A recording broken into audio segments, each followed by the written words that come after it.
নমস্কাৰ মই আজি গেছৰ প্ৰব্লেম কেনেকৈনো আপোনালোকে ভাল কৰিব বা গেছ দূৰ কৰিব আজি কৰি দেখাম।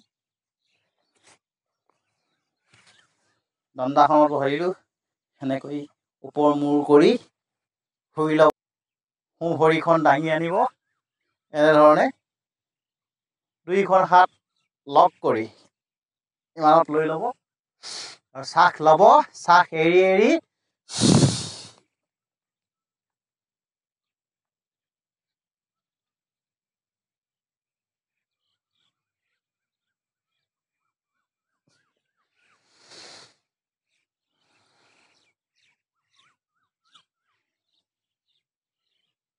সোঁ ভৰিখন কৰাৰ পিছত বাওঁ ভৰিখন আমি কৰিম তেনেকৈ লক কৰি ল'ব এনেধৰণে।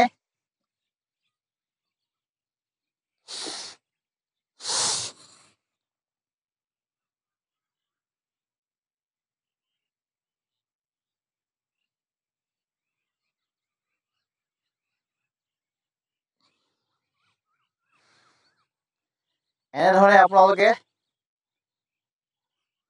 এবাৰ, দুবাৰ, তিনিবাৰ, চাৰিবাৰ আপোনালোকৰ যিমান গেছৰ সমস্যা থাকে সিমান ভাগেই আপোনালোকে কৰিব পাৰিব। ইয়াৰ পিছতেই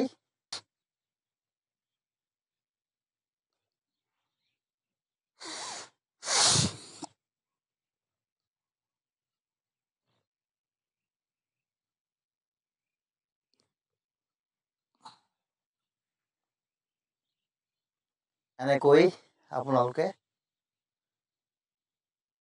এবাৰৰ পৰা 10 বাৰলৈকে কৰিব পাৰিব। গেছৰ সমস্যা দূৰ হ'ব। চপাই আনিব আৰু হাত দুইখন লক কৰি ল'ব। শ্বাস লৈ শ্বাস এৰিব।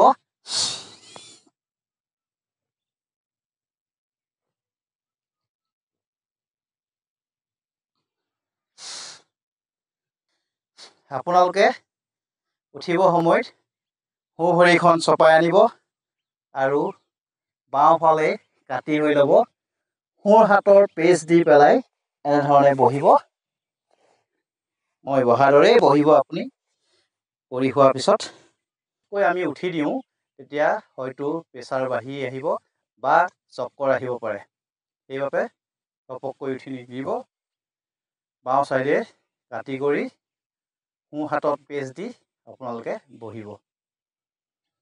গেছৰ সমস্যাৰ বাবে আজি মই এই আসনখন আপোনালোকৰ আগত দাঙি ধৰিলোঁ। আজি ইমানতেই মই মোৰ যোগ সামৰণি মাৰিছোঁ। নমস্কাৰ, ধন্যবাদ।